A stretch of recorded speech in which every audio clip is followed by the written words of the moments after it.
I am Shikha and welcome to my channel. आज माननीय श्री नरेंद्र मोदी जी ने देश को संबोधित किया।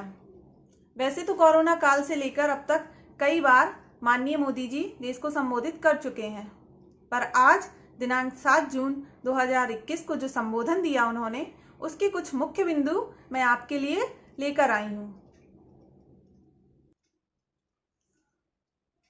सबसे पहले तो माननीय मोदी जी ने इस महामारी में जिन्होंने अपनों को खोया, उनके लिए संवेदना व्यक्त की। बीते 100 सालों में यह महामारी दुनिया की सबसे बड़ी महामारी है। ऑक्सीजन के लिए हमारे देश में युद्ध स्तर पर काम किया गया। वायुसेना, नौसेना और रेल सभी ने युद्ध स्तर पर काम किया। जरूरी दवाइयों का उत्पादन भी देश में बढ़ाया गया है। कोरोना की लड़ाई में कोरोना का वैक्सीन ही एकमात्र सुरक्षा कवच है। देश में वैक्सीनेशन का काम मिशन मोड में किया गया है। भारत विकसित देशों से इस लड़ाई में पीछे नहीं है।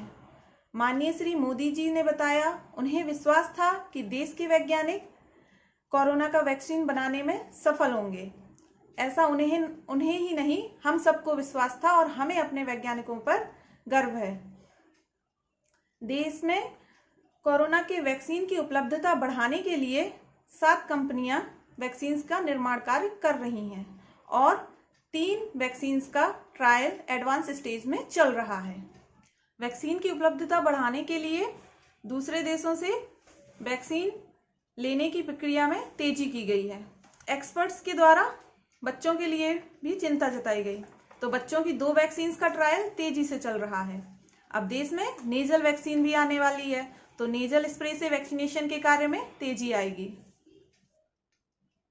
इतने कम समय में वैक्सीन बनाना ही अपने आप में एक उपलब्धि है। केंद्र सरकार ने राज्य सरकारों द्वारा मिले गए सुझावों का पूरा ध्यान रखा कि जिन्हें कोरोना से ज्यादा खतरा है उन्हें पहले वैक्सीनेट किया जाए, तो केंद्र ने ऐसा ही किया। माननीय श्री मोदी जी ने कई अटकलों का जवाब भी दिया। कुछ राज्य सरकारों ने प्रश्न उठाया कि हेल्थ का विषय राज्य सरकार का है, तो इसकी जिम्मेदारी राज्य सरकार को ही दे दी जाए। 16 जनवरी से लेकर अप्रैल एंड तक वैक्सीनेशन के प्रोग्राम की व्यवस्था केंद्र सरकार द्वारा की गई, परंतु कुछ राज्य सरकारों ने ये मांग की कि वैक्सीनेशन के प्रोग्राम को डिसेंट्रलाइज किया जाए। मीडिया चैनलों में ये कैंपेन भी चलाया गया, ये मांग भी रखी गई। इसके लिए 1 मई से राज्य सरकारों को वैक्सीनेशन प्रोग्राम की 25% जिम्मेदारी दी गई। जब उनको ये जिम्मेदारी दी गई तो उनके सामने जो कठिनाइयां आई, इससे उन्हें ये ज्ञान हुआ कि ये जिम्मेदारी, वैक्सीनेशन के प्रोग्राम की जिम्मेदारी केंद्र सरकार बहुत अच्छे से निभाती है, ये जिम्मेदारी उसको वापस दे दी जाए। तो 21 जून जो कि अंतर्राष्ट्रीय योग दिवस है, के मौके पर 18+ के ऊपर के सभी लोगों को केंद्र सरकार फ्री में वैक्सीन उपलब्ध कराएगी और वैक्सीन के उत्पादन का 75% राज्य सरकार को फ्री में उपलब्ध कराएगी।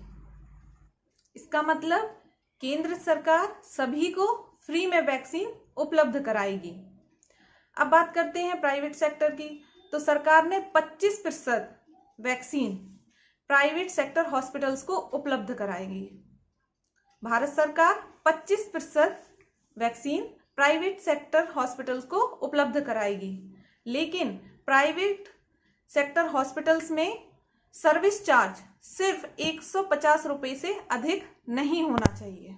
पिछले वर्ष कोरोना के कारण लॉकडाउन की वजह से प्रधानमंत्री जी ने गरीब कल्याण अन्न योजना के तहत 8 महीने तक देश के 80 करोड़ देशवासियों को फ्री में, मुफ्त में राशन की व्यवस्था कराई।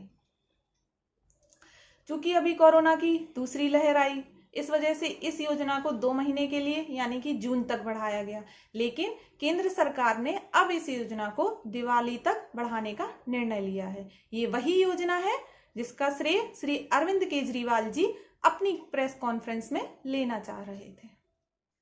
वैक्सीनेशन को लेकर जो भ्रम फैलाया गया, उसे भी माननीय श्री मोदी जी ने आड़े हाथों लिया और उससे सतर्क रहने के लिए कहा। वैक्सीनेशन के लिए जागरूकता बढ़ाने के लिए माननीय श्री मोदी जी ने सभी से अनुरोध किया। आज के इस संबोधन में माननीय श्री मोदी जी की कौन सी बातें आपको पसंद आई, आप मुझे ये कमेंट बॉक्स में लिखकर बता सकते हैं। और अब मुझे अनुमति दीजिए, नेक्स्ट वीडियो में फिर मिलती हूँ। तब तक स्वस्थ रहें, सुरक्षित रहें। धन्यवाद।